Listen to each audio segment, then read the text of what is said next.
Easy to learn channel में आप सभी का स्वागत है। मैं आज क्लास 9 के चैप्टर 5 है यूक्लिड ज्योमेट्री का जो एक्सरसाइज 5.1 है, मैं आज जो स्टार्ट कर रहा हूं।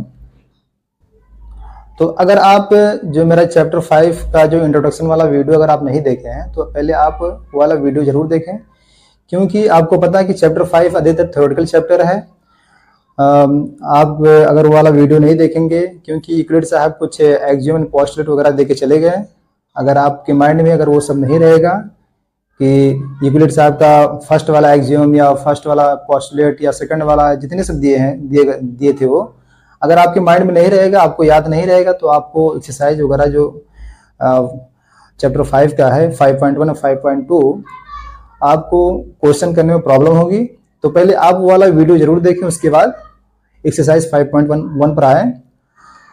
तो अगर आप अपने एनसीईआरटी बुक में ध्यान देंगे क्वेश्चन फर्स्ट को, तो क्वेश्चन फर्स्ट ये कह रहा है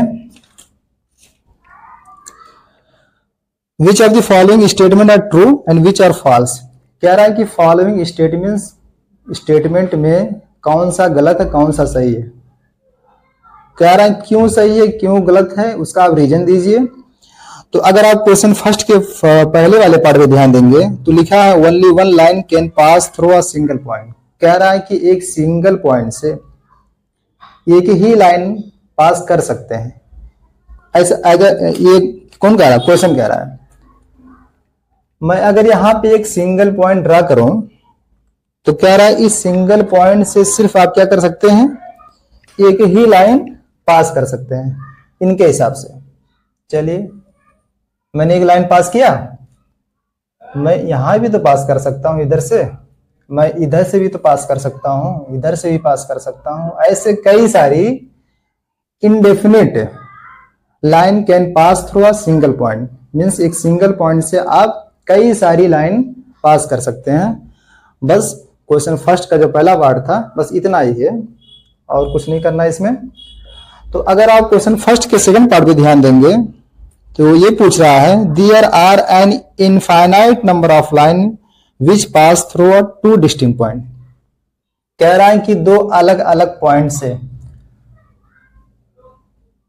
दो डिस्टिंक्ट पॉइंट से कह रहा है कि क्या कर सकते हैं आप, infinite line can pass through. Infinite line इससे हम पास कर सकते हैं, बट ऐसा नहीं है, गलत है। क्योंकि अगर आप ध्यान देंगे तो सिर्फ एक ही लाइन आप इस दो डिस्टिंक्ट पॉइंट से पास कर सकते हैं, उससे ज्यादा नहीं कर सकते हैं। Only one line can pass through the to distinct point. तो ये स्टेटमेंट क्या है, फॉल्स है। फॉल्स लिखेंगे, उसके बाद क्या लिखेंगे, only one line can pass through the to distinct point. चलिए थर्ड पे ध्यान देंगे। अगर आप फर्स्ट का जो थर्ड है वो पूछ रहा है a terminated line can be produce indefinitely on both side. आप कहेंगे टर्मिनेटेड लाइन होता क्या है, तो पहले आपको टर्मिनेटेड लाइन के बारे में जानकारी जरूर होना चाहिए। अगर किसी भी लाइन के पास दो एंड पॉइंट हो तो उसे हम बोलेंगे terminated line. A line which has two end point is known as the terminated line. मैंने एक लाइन ड्रा किया, उसके पास अगर दो एंड पॉइंट हो, क्या हो, दो एंड पॉइंट हो, उसी को बोलते हैं टर्मिनेटेड लाइन। तो कह रहा है कि टर्मिनेटेड लाइन को हम दोनों साइड इनडेफिनिटली लाइन को हम बढ़ा सकते हैं, प्रोड्यूस कर सकते हैं। मीन्स इस दोनों पॉइंट के इधर है, हम लाइन को आगे पीछे क्या कर सकते हैं, बढ़ा सकते हैं, इनका कहना है। तो ये सही बात है, आप बढ़ा सकते हैं। Yes, it is true, we can produce a terminated line indefinitely on both side। अगर आप फोर्थ पॉइंट पे ध्यान देंगे क्वेश्चन फर्स्ट के, तो ये कह रहा है if two circle are equal then their radii are equal. अगर दो सर्किल इक्वल है,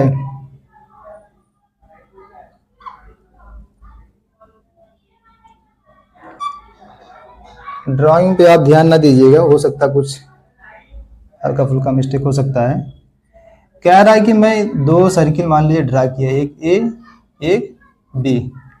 अगर कह रहा है कि दो सर्किल इक्वल है तो उसकी रेडियस क्या होगी, इक्वल होगी। इसके सेंटर से जो डिस्टेंस होता है इसके सरकमफ्रेंस तक, इसकी पेरीमीटर ऑफ सर्किल तक, वही क्या होता है आपका रेडियस होता है। मान लीजिए ये क्या है, R1 है, ये क्या है, मान लीजिए R2 है। तो कह रहा है कि अगर दो सर्किल इक्वल हैं तो उसकी रेडियस इक्वल होगी। सही बात है, अगर दो सर्किल इक्वल है इसका मतलब उसका रेडियस भी क्या होगा, इक्वल ही तो होगा। उसकी एरिया भी इक्वल आएगी, उसकी सरकमफ्रेंस वगैरह ये सब भी इक्वल आएगी, तो उसकी रेडियस क्या होगी, इक्वल आएगी। It means R1 equal R2। ये बात सही है, उन्होंने सही कहा है। तो आप लिखेंगे yes, if two circle are equal then their radii are equal. अगर फिफ्थ पॉइंट पे अगर आप ध्यान देंगे, क्वेश्चन फर्स्ट का जो लास्ट पॉइंट है वो ये कहना चाह रहा है, ये पूछना चाह रहा है, in figure 5.9 if A B equal P Q. कह रहा है कि अगर एक लाइन है ए बी,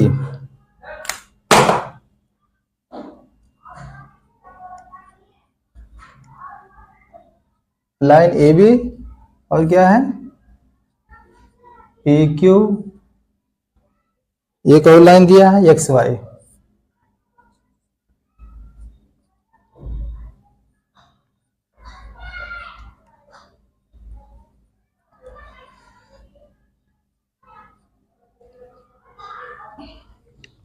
क्वेश्चन में दिया है in figure 5.9 if A B equal P Q.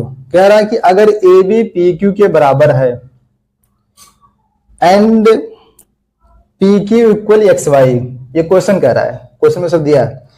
If A B equal P Q and P Q equal X Y, अगर ए बी पी क्यू के बराबर है और पी क्यू एक्स वाई के बराबर है, तो कह रहा है कि A B equal X Y के बराबर होगा।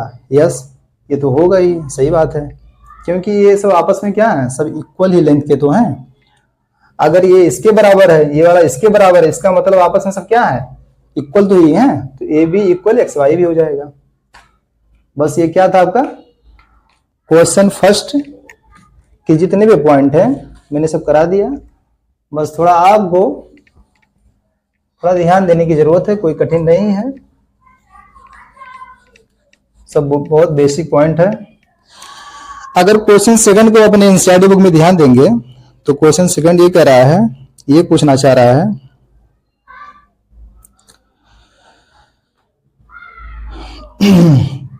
Give a definition for each of the following term, are there other term that need to be defined first, what are they and how might you define them. कह रहा कुछ following term दिए गए हैं, उसको आप डिफाइन करिए और उसके बारे में थोड़ा बताइए कि ये सब होता क्या है। तो इनका जो पहला वाला पॉइंट है वो ये लिखे हैं पैरेलल लाइन। कह रहे हैं पैरेलल लाइन क्या होता है, तो मैं यहाँ पे 2 या 3 लाइन थोड़ा मैं इंग्लिश में लिख दिया हूँ, आप लिख सकते हैं। चलिए पढ़िए, अगर फर्स्ट वाला पॉइंट है क्वेश्चन सेकंड का, लिखा है पैरेलल लाइन। पैरेलल लाइन किसे बोलते हैं, two line having no common point and distance between them. इसका मतलब क्या कह रहा है कि 2 लाइन है, मान लीजिए मैंने 2 लाइन ड्रा किया, 2 लाइन है मैंने ड्रा किया, अगर 2 लाइन कुछ डिस्टेंस पे सेपरेट है, कुछ डिस्टेंस पे की दूरी पे हैं और उनके बीच में कोई कॉमन पॉइंट नहीं, इसके बीच में कोई कॉमन पॉइंट है नहीं है ना, कुछ डिस्टेंस पे है, और इन लोगों को अगर हम कहीं भी बढ़ाते चले जाएंगे आगे पीछे, ये कहीं ना मिले, ऐसे लाइन को हम बोलते हैं parallel line. 2 line which are separated by some distance and having no common point, उसी को क्या बोलते हैं, पैरेलल लाइन उसे बोलते हैं।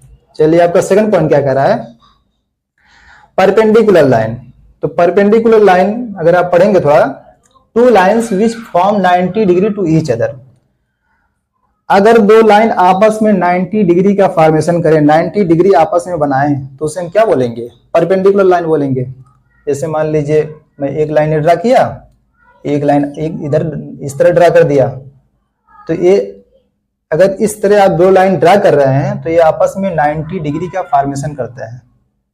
इस तरह जो सिंबल होता है उसे बोलते हैं परपेंडिकुलर लाइन, या कह लीजिए कि इनका जो थीटा होता है कितना होता है 90 डिग्री होता है। जो एंगल का फॉर्मेशन करते हैं, जो एंगल बनता है कितना होता है 90 डिग्री। बस ये है कि दो लाइन अगर आपस में 90 डिग्री का फॉर्मेशन करें वही क्या हो जाएगा, परपेंडिकुलर लाइन हो जाएगा। लाइन सेगमेंट, लाइन सेगमेंट अगर आप पढ़ेंगे, line with to end point, कह रहा है कि अगर कोई लाइन है उसके पास क्या हो, दो एंड पॉइंट हो। अगर मैं सिंपली इस तरह एक लाइन ड्रा कर दूं, कह रहा है उसके पास क्या हो, दो एंड पॉइंट हो, मीन्स उसके एंड पर क्या हो, पॉइंट हो। ये नहीं कि चाहे आप ड्रा कर दें कि line which have two end point is known as the line segment, वही क्या आता है, लाइन सेगमेंट है। फोर्थ पॉइंट पे अगर आप ध्यान देंगे तो लिखा है, पूछा है कि रेडियस ऑफ सर्किल को आप डिफाइन करिए, बताइए कैसे बताएंगे आप। तो रेडियस ऑफ सर्किल में यहां पे लिखा हूं कि distance between centre of circle to the circle. कह रहा है कि जो डिस्टेंस होता है कहां से, डिस्टेंस आप लेंगे कहां से, सेंटर से लेकर के जो सर्किल आपने ड्रा किया वहां तक। चलिए मैं आपको बताऊं, इस तरह फिगर बना के आपको बताऊंगा। तो मान लीजिए इस सर्किल का ये क्या है, सेंटर है,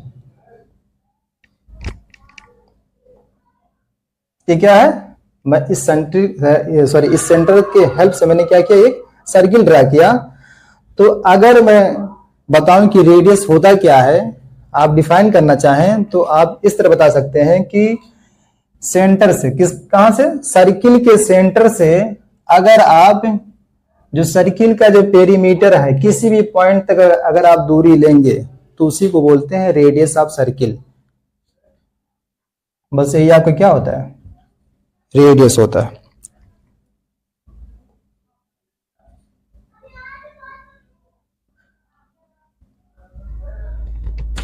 वन मिनट, थोड़ा मार्कर चल नहीं रहा है।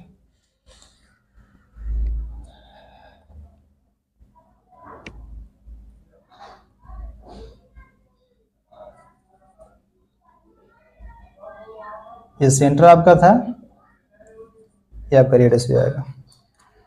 जिस सेंटर के हेल्प से, मान लीजिए मैं एक कंपास लिया, उस कंपास की हेल्प से मैंने एक सर्किल ड्रा किया, तो उसका जो सेंटर बना, उस सेंटर से मैं अगर जो सर्किल का जो पेरीमीटर है, मैं अगर वहां तक अगर एक लाइन ड्रा करूं, वहां यहां से अगर यहां तक मैं दूरी लूं अगर किसी भी पॉइंट पर, तो वही हमारा क्या हो जाएगा, रेडियस हो जाएगा। किसका, सर्किल का। बस इतना ही है और कुछ है नहीं। बस ये कि आपको बस जानकारी होना चाहिए हर चीज का। कोई पूछे तो आप डिफाइन कर ले जाएं, तो समझ नहीं पाएंगे तो आप डिफाइन कैसे कर पाएंगे। तो इसलिए आप थोड़ा ध्यान से समझें। शायद इसमें एक और पॉइंट है क्वेश्चन सेकंड में, तो अगर आप लास्ट पॉइंट पे ध्यान देंगे तो लास्ट पॉइंट आपका है फिफ्थ पॉइंट क्वेश्चन सेकंड का। वो क्या पूछ रहा है,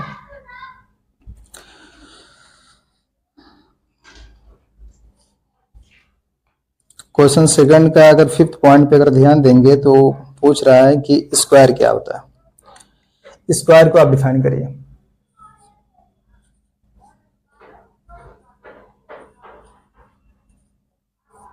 स्क्वायर, स्क्वायर उसी को बोलते हैं कि एक क्वाड्रिलैटरल, मीन्स चार साइड हो, एक quadrilateral with having all sides are equal.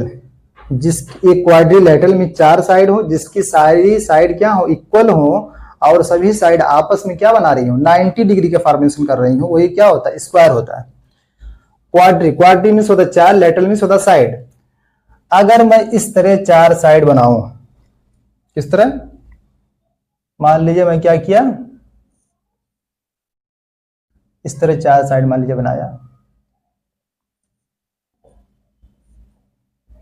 अगर मैं चार साइड इस तरह बनाया और चारों साइड इक्वल हो, मीन्स जितना ये आपका है इतना ये भी है, इतना ये, मीन्स चारों साइड क्या हो, आपस में इक्वल हो, और आपस में ये लोग क्या बना रहे हो, 90 डिग्री का फॉर्मेशन कर रहे हो, यही हमारा होता है स्क्वायर होता है। बस और कुछ है नहीं इसमें। तो अगर आप लिखेंगे एक दो लाइन अपने उसमें इंग्लिश में, ए क्वाड्रिलैटरल, क्वाड्री मीन्स क्या बताया था मैंने आपको, 4 मीन्स 4 साइड वाले, ये quadrilateral having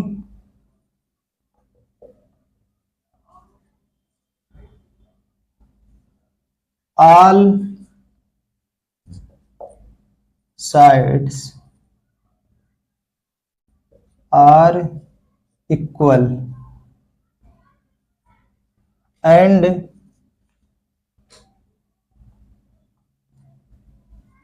make 90 degree to each other, और आपस में क्या बनाएं, 90 डिग्री बनाएं, वही हमारा क्या होता है, स्क्वायर होता है। बस आप इतना समझ करके आप अपने नोट्स वगैरह में लिख सकते हैं, कुछ है नहीं, कोई खास कठिन नहीं है, बस थोड़ा आपको ध्यान देने की जरूरत है। अगर आप क्वेश्चन 3 को अपने एनसीईआरटी बुक में ध्यान देंगे तो क्वेश्चन 3 क्या पूछ रहा है,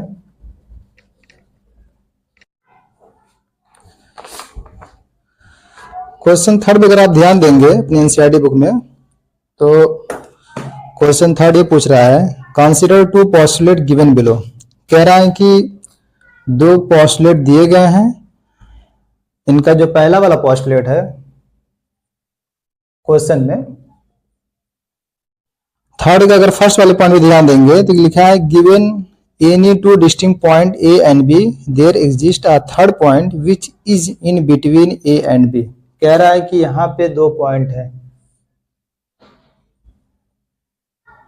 और कह रहा है कि जो तीसरा पॉइंट है, पॉइंट सी कहाँ पे है, उसके बीच में है, ये कहना चाह रहा है। क्वेश्चन 3 का जो सेकंड वाला है, पहले आप लिख लो इसे, जो कह रहा है there exist at least 3 point that are not on the same line. कह रहा है कि जो पॉइंट ए बी है, लाइन ए बी है, अब कह रहा है जो पॉइंट सी है वो इसके मिड में नहीं है, इसके लाइन पर नहीं आ रहा है, मान लीजिए यहां पे है।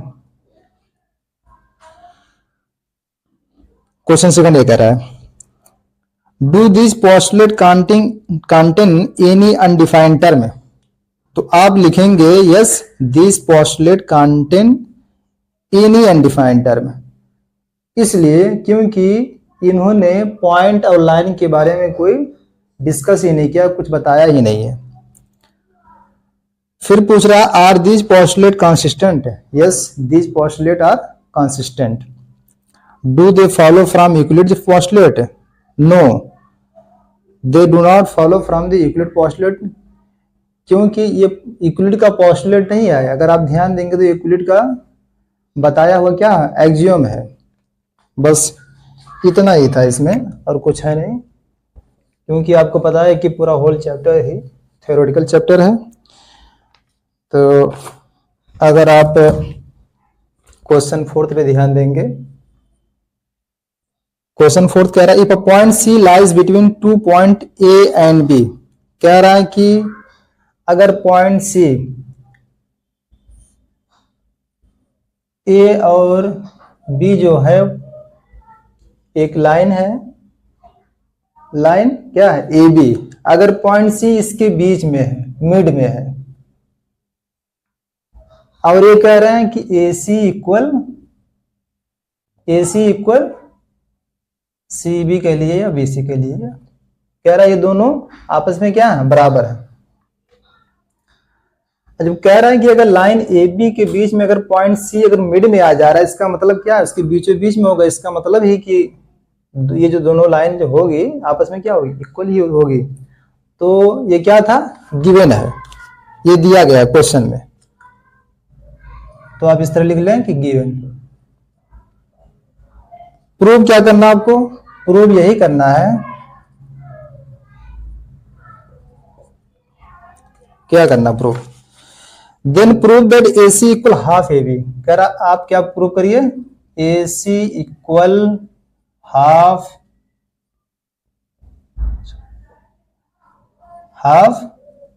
A B. A C equal half A B, क्योंकि ए सी जो है, ए वाली जो लाइन, ये क्या है, ए बी का हाफ ही तो है। या इस तरह ये भी कह सकते हैं कि सी बी इक्वल, ए वाली जो लाइन इतनी है वो ए बी का तो हाफ ही तो है। लेकिन आपको प्रूफ कौन सा करना है, A C equal half of A B.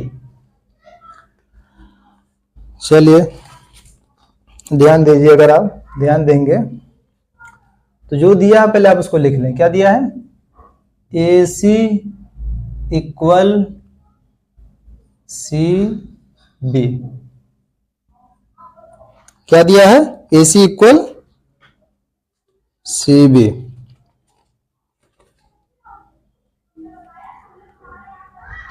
तो ए सी इक्वल क्या है, A C equal C B.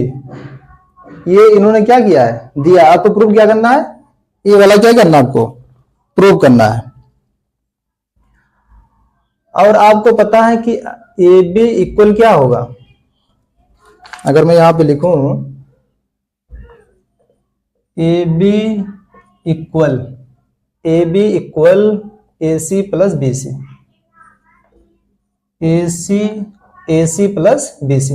A B equal कौन कौन आएंगे, दो लोग तो आएंगे, A B equal A C plus B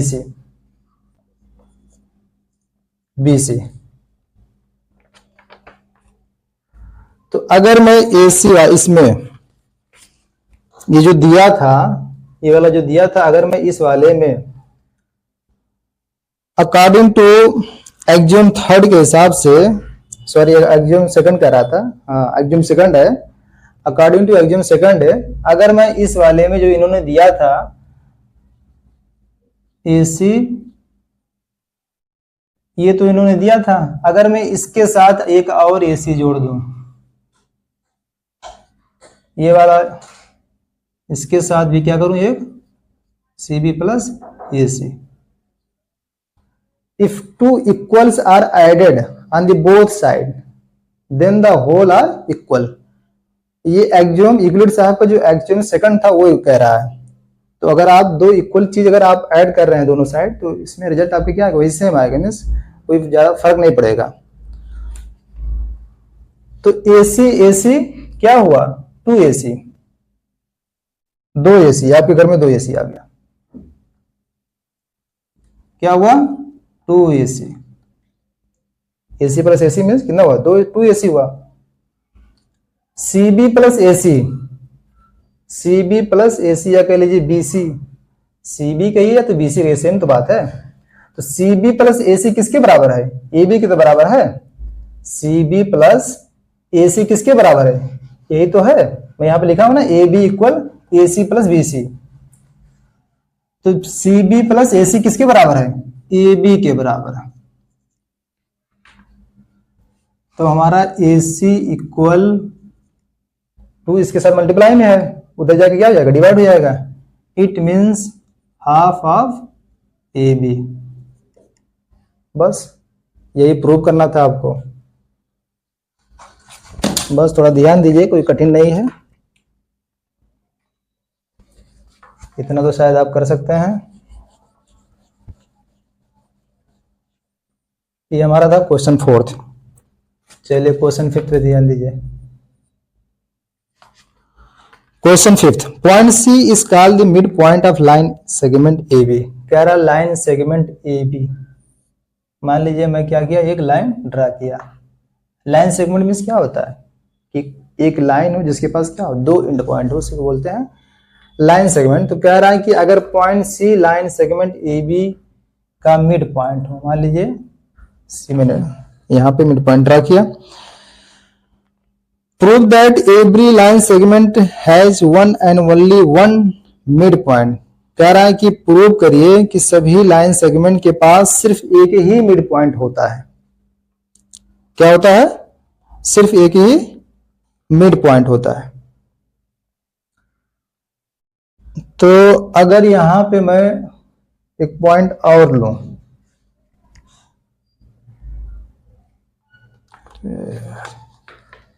अगर मैं यहां पे क्या करूं, एक पॉइंट और ले लूं, मान लीजिए उस पॉइंट का मैंने नाम रख दिया डी वगैरह रख दिया, अगर ये हमारा क्या है, पॉइंट डी है।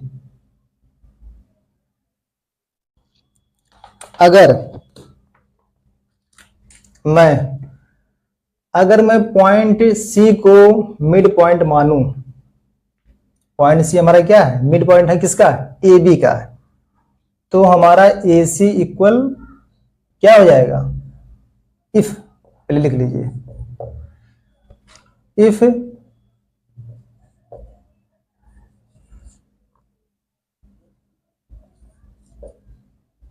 सी is the mid point of किसका, ए बी का, ए बी का,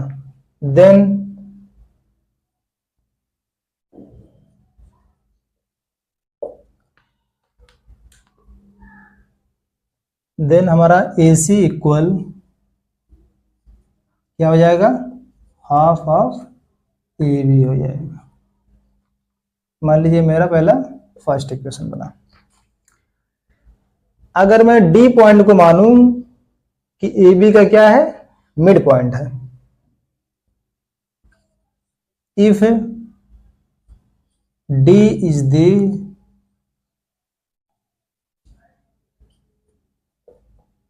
मिड पॉइंट ऑफ किसका, ए बी का, देन ए डी इक्वल बन जाएगा, क्या बन जाएगा, A D equal half of A B, half of A B. मान लीजिए हमारा क्या हो गया, सेकेंड इक्वेशन, सेकेंड इक्वेशन। अगर मैं सेकेंड इक्वेशन को माइनस करूं किससे, फर्स्ट वाले से, जो हमारा सेकंड इक्वेशन है माइनस कर दूं किससे, फर्स्ट इक्वेशन से, तो देखिए क्या मिलता है। सेकंड वाला हमारा क्या है, यही तो है जो आया, तो A D minus A C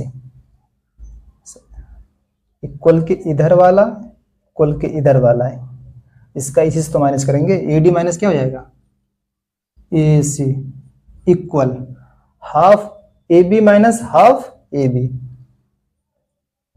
half A B minus half A B, तो half A B minus half A B ये दोनों कट गया, कह लीजिए जीरो बचा, तो क्या हुआ, A D minus A C equal क्या आया, जीरो आया। A D minus A C zero आने का मतलब यही हुआ कि वो दोनों पॉइंट आपस में कोइंसाइड कर गए हैं, आपस में क्या हो गए हैं, ओवरलैप हो गए हैं, आपस में फिट हो गए हैं। इसका मतलब there exist only one point on the line segment A B, जो क्वेश्चन कह रहा था वही प्रूव करना था ना, कि point C is called the mid point of line segment A B, prove that every line segment has one and only one mid point. तो A D minus A C zero आने का मतलब यही हुआ कि ये दोनों लाइन आपस में क्या कर गई, कोइंसाइड कर गई, ओवरलैप कर गई, और वहां पे ओवरलैप कर गई, वहां पे सिर्फ एक ही पॉइंट बना, एक ही पॉइंट बनेगा इस लाइन सेगमेंट ए बी का। तो हम ये कह सकते हैं कि every line segment have only one mid point. बस ये हमारा क्या था, क्वेश्चन 5 था, थोड़ा ध्यान से देख लें। अगर मैं क्वेश्चन 6 पे ध्यान दूं, अगर आप एनसीईआरटी बुक में अपने ध्यान देंगे तो क्या कह रहा है question 6,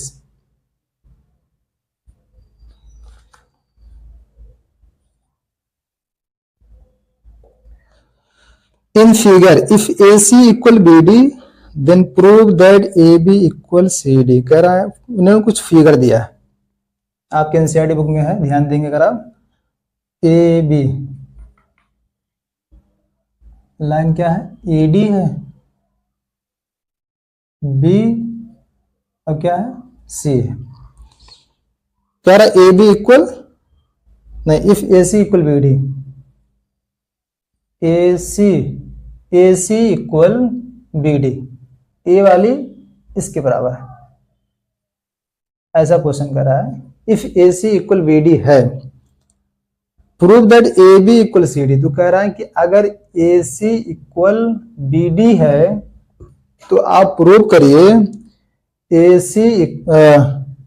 AB equal CD, AB equal CD। अगर ये वाली लेंथ AC इक्वल BD के बराबर है तो आप क्या प्रूव करिए, BC equal AB equal CD, AB equal CD, इसको प्रूव करिए। इन्होंने क्या दिया है, AC इक्वल BD दिया है, ये हमारी क्या है, गिवन वैल्यू है।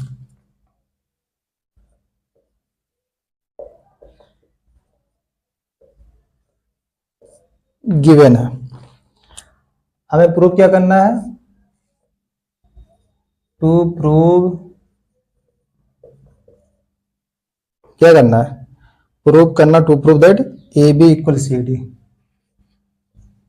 AB इक्वल CD को क्या करना, प्रूव करना है।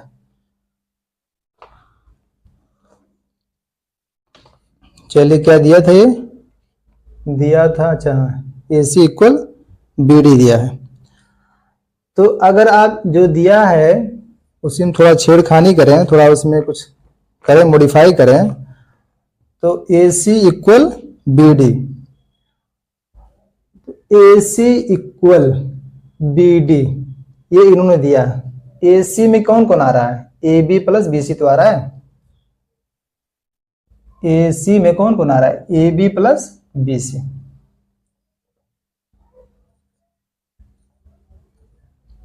AB प्लस BC क्या है, AC तो है, AB plus BC equal BD कह रहा है, BD में कौन कौन है, BC प्लस CD है, BC plus CD, AB plus BC, BC plus CD। अगर मैं एक्जियम, कौन सा एक्जियम, थर्ड वाले एक्जियम का अकॉर्डिंग, अगर मैं इक्वल साइड में इक्वल चीज अगर माइनस कर दूं तो होल जो रिजल्ट आएगा क्या आएगा, इक्वल ही आएगा, उस पर कोई फर्क नहीं पड़ेगा। तो अगर मैं इस पे पहले इसको लिख लूं, AB प्लस BC, इसको भी इस तरह लिख ले रहा हूं, BC प्लस CD। अगर मैं इसके साथ मान लीजिए मैं माइनस कर दिया BC को, मैंने क्या किया, BC माइनस किया,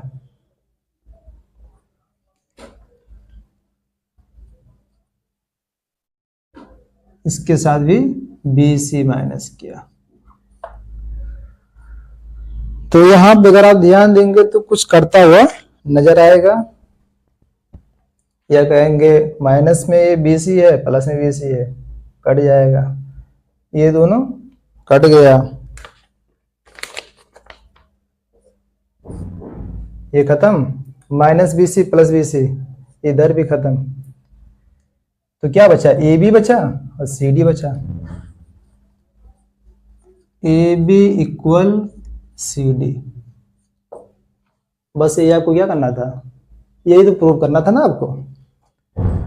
जो मैंने जो दिया था, मैंने क्या किया उसमें, AC इक्वल BD इन्होंने दिया था, प्रूव करना था AB इक्वल CD। AC हमारा, AC के पास कितने लोग हैं, इस AC में दो पार्ट आता है, AB plus B C, A B plus B C, and B D के पास कितना पार्ट आता है, B C plus C D, B C plus C D आता है। तो मैंने थर्ड एग्जाम के अकॉर्डिंग मैंने क्या किया, इक्वल थिंग्स, इक्वल चीज क्या किया, दोनों साइड माइनस कर दिया, तो हमारा होल भी क्या आएगा, इक्वल ही आएगा, उसमें कोई फर्क नहीं पड़ेगा।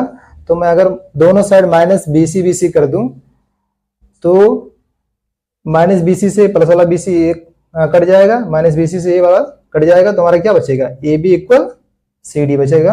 हमको ये क्या करना था, प्रूव करना था।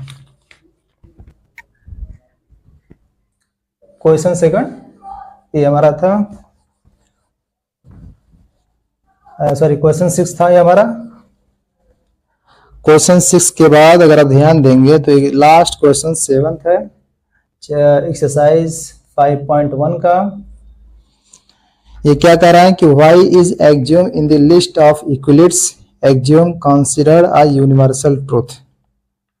फिर इन्होंने कह रहा, ये कहना चाह रहा है question, note that the question is not about the fifth postulate. कह रहा है कि जो आप नोट करिए कि ये वाला जो क्वेश्चन है ये फिफ्थ पोस्टुलेट के बारे में नहीं है। तो इसका जो फाइनल आंसर हो जाएगा, axiom 5 whole is always greater than it part. Why is axiom in the list of equivalents axiom considered a universal truth। कह रहा है यूनिवर्सल ट्रूथ क्यों है axiom, इक्विलेट का जो axiom है लिस्ट में, कह रहा है यूनिवर्सल ट्रूथ क्यों है, वो इसलिए ट्रूथ है, इसलिए सही है क्योंकि ये axiom 5 से मिल रहा है। और axiom 5 क्या बोला था, क्या कह रहा था, axiom 5 ये कहता है कि the whole is greater than its part. मैं बताया था कि मान लीजिए ये कोई है, इतना बड़ा कोई पार्ट है, मैं कहा कि अगर इसके पास 4 पार्ट हैं, उस चारों पार्ट में मैंने क्या किया, एक पार्ट मैंने निकाल दिया, इस तरह मैंने एक पार्ट क्या किया, निकाल दिया, तो हमारा एक क्या बचा,